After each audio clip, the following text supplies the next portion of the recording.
Hello everybody, it's me again, and today I'm going to be showing you how I sew a full bodysuit for aerial hoop. The bodysuit I'm going to be making today has full legs, a halter style neckline, and a scoop back, and it's going to be made from a white lycra with a white lace overlay. I don't really want to make this intro too long because the video is already long enough, so let's just get right into it. As usual, I always find the pattern that I'm going to be using as my base, and in this case, I'm going to be making a halter style full bodysuit with a scoop back and strappy detailing. So I do need to make a few changes to my pattern, which is designed to be a turtleneck style bodysuit with full legs and full arms. When I first started making full bodysuits, I actually used one of the patterns from the McCall's M7269 package, and it was a really great simple bodysuit to make. The pattern I use today is still very similar, but I've made a few minor adjustments to it, and that now acts as my base pattern that I use for most of the bodysuits that I make. Here I'm just placing my pattern onto my paper and cutting out a duplicate so I can go in and make changes to my fresh pattern.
Once I have my new pattern cut out, I can go in and hack it to make it match the design I'm intending to make. For this design, I need to change the neckline to a halter, so I took one of my halter top patterns, lined it up how I saw fit, sketched in the new neckline, and cut off the excess.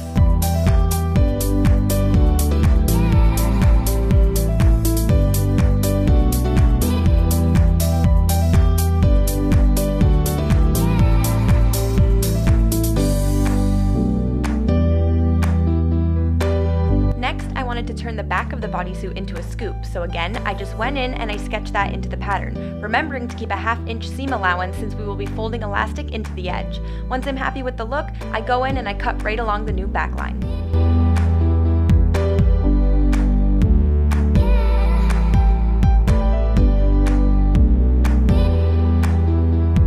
Happy with my pattern, it's time to cut it out of my fabric.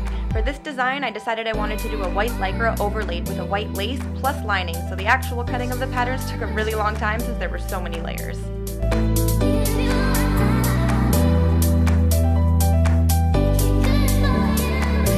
The thing I like about this pattern is that there's no seam up the front of the bodysuit, and in order to achieve that, I fold my lycra in half and place the torso of the pattern along the folded edge. When cutting it out, I cut around the outside of the torso and all the way around the legs, leaving the center of the torso that was placed along the fold of the fabric uncut.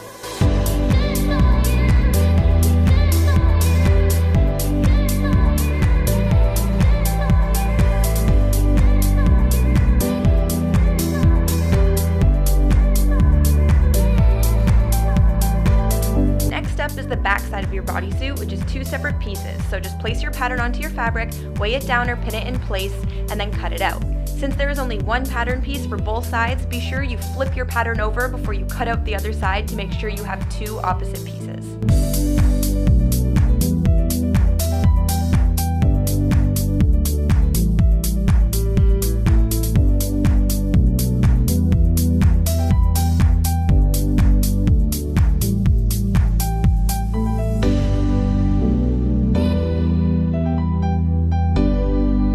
Now that I have my lycra cut out, I need to add the lace overlay. In order to do this, I lay my lycra right side up and place the lace on top of it, also right side up. The lace I chose technically has a 4-way stretch, but it definitely has more stretch going one way over the other. When this happens, I always find it more comfortable for the performer if I lay the direction that has more stretch horizontally opposed to vertically. Be sure to do this for all of your pattern pieces. Once I have that in place, I just pin both layers together and cut around the lycra underneath.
here, I'm just folding the Lycra in half with wrong sides together and cutting out a 2-inch band for the neck, remembering to cover this in the lace as well.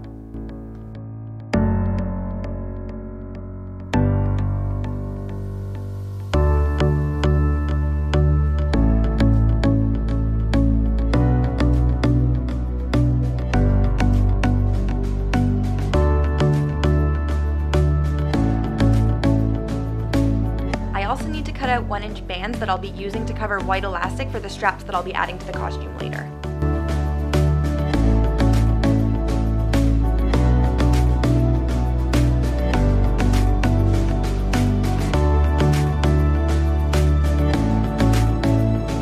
Once I have all my pieces cut out, I need to baste the edges together. I would usually use 505 spray, but it doesn't tend to hold well when it comes to lace or mesh. Plus, I didn't want to affect the look of the fabric since I'd have to spray it on the right side of the Lycra and you can see it through the lace.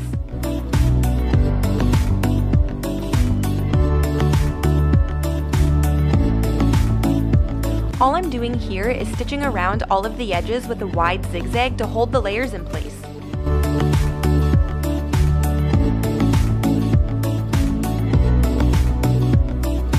Fun tip for when you hit a corner is to stop with your needle in the down position, lift up your presser foot and rotate the fabric around the needle and just keep sewing.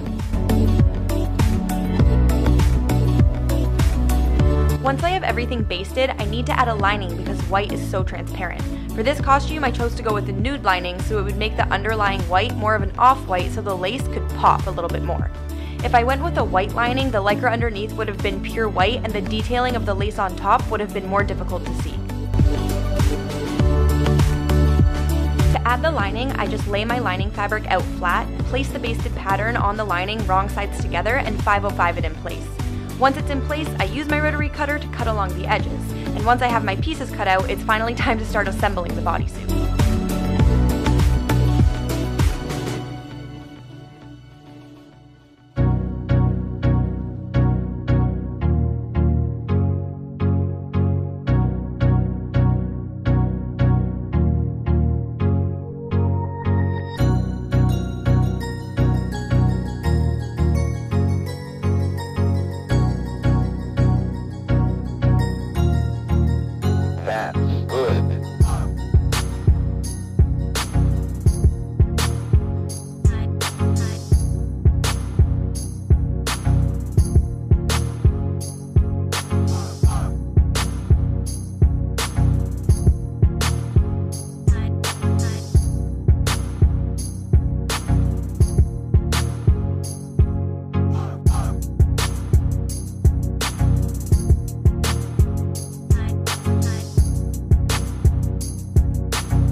Alright, so to start off, I like to get the back sides of the bodysuit sewn together. In order to do that, I take both pattern pieces that form the back, place them right sides together, and pin along the curved center seam. Then I stitch along the edge using a zigzag stitch set to a width of 2.5.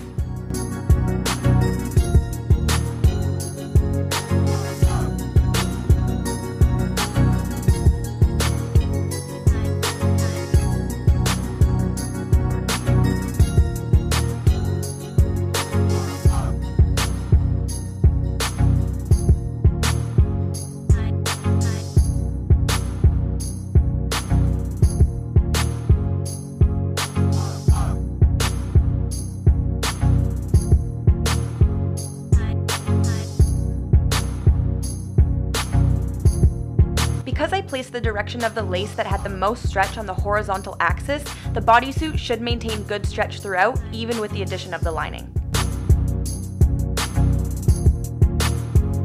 Once it's sewn in place, I run it through my serger to finish off the edge using a 3-thread overlock stitch.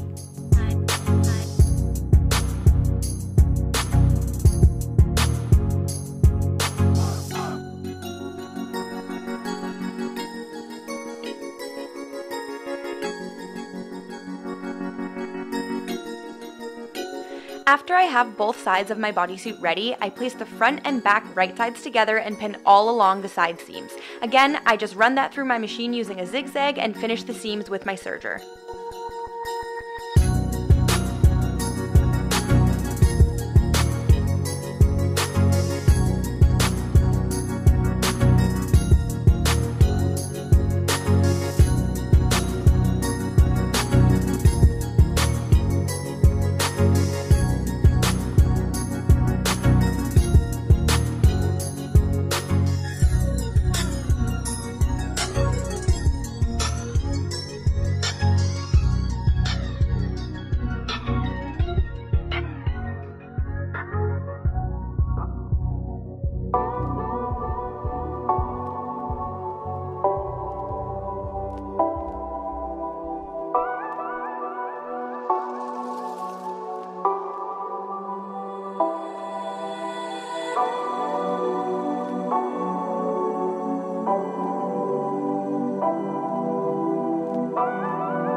finish the side seams, I then move on to the inseam and the crotch.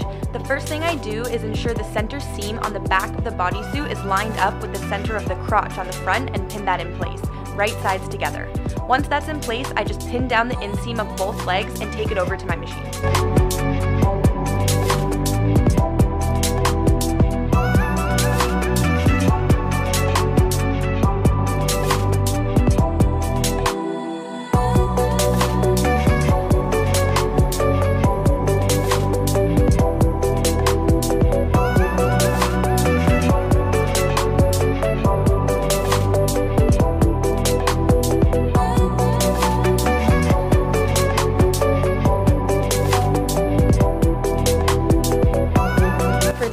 I'll be starting at the ankle of one leg, bringing it right through the crotch of the bodysuit and down the other leg, finishing at the opposite ankle.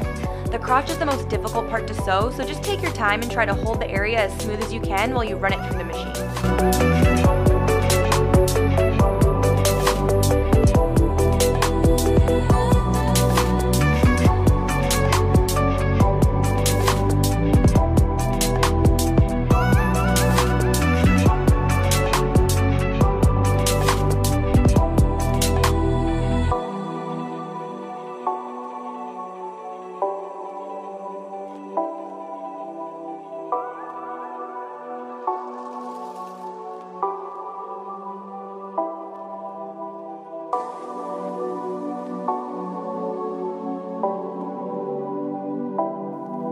After double checking that everything is laying smoothly on the outside of the bodysuit, I flip it back inside out and finish the edges with my serger.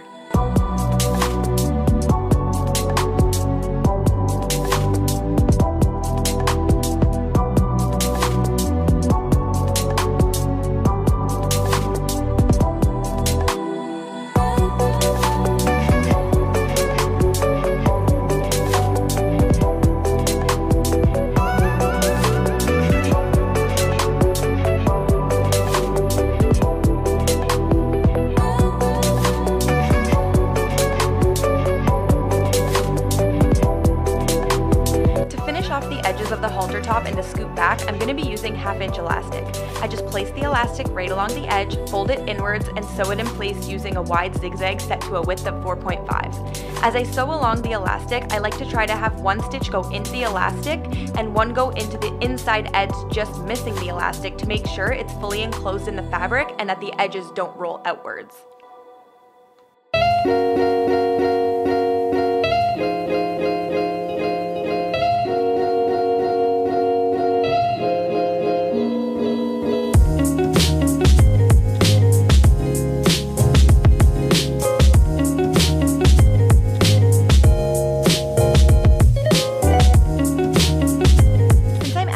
To the back, I take that same elastic and fold it into my Lycra lace combo cut to a width of 1 inch.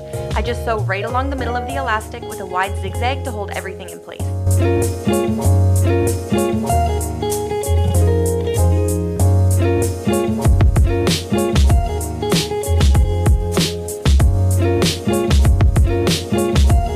Before sewing the straps down, I need to add the neckband. For this, I just place the band right sides together along the top of the halter with the edge of the band facing up and sew edge to edge with a zigzag. For the two outside straps, I knew where I wanted them to sit, so I just pinned them in place on the wrong side of the bodysuit and stitched them down with a straight stitch. I like to do 2 lines of stitches about 1/4 inch apart to ensure they're secure. For the upper portion of the strap, I opted to place them on the side of the halter opposed to the neckband to alleviate some of the pressure from the performer's neck, so the costume would rely more so on the straps to hold it up rather than the halter neckband itself. To place the secondary straps that were strictly for aesthetic, I put the bodysuit on my dress form and pinned them in place once I was happy with the look.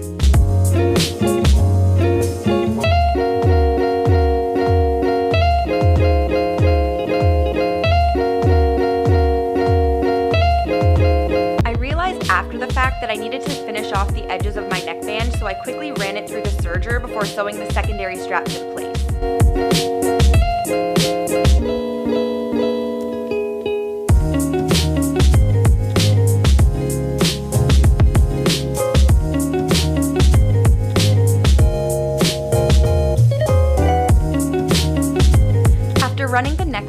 the serger, I take the raw edges that aren't hidden behind the halter, fold them upwards, and zigzag them in place.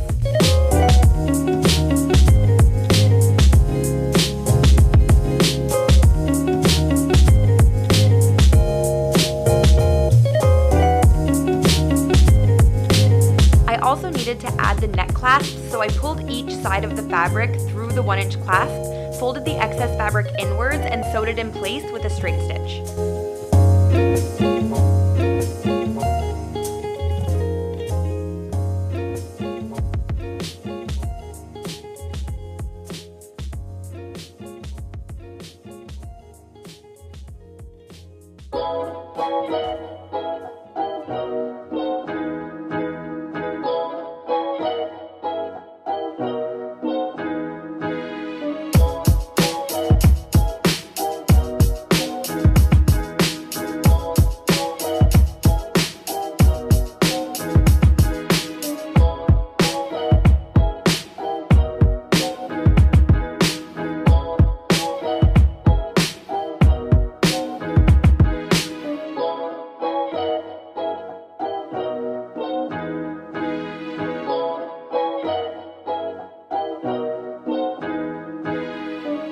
When I finally finished sewing all the straps in place, all that was left to do sewing-wise was hemming the ends of the legs. For this, I just folded the fabric inwards about a 1/2 inch and ran a zigzag right along the edge.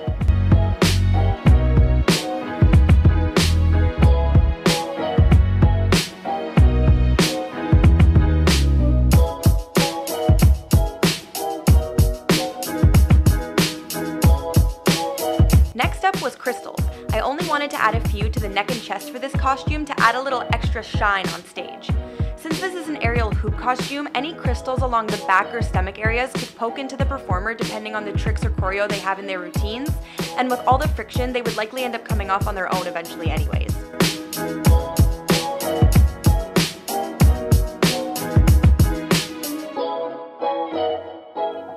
I kept it simple for this piece and opted to use just your typical crystal color since it kept with the silver and white theme.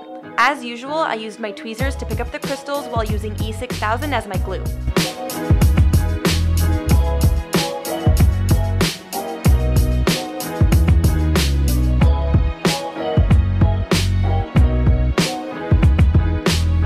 After all was said and done, this is how the final costume turned out.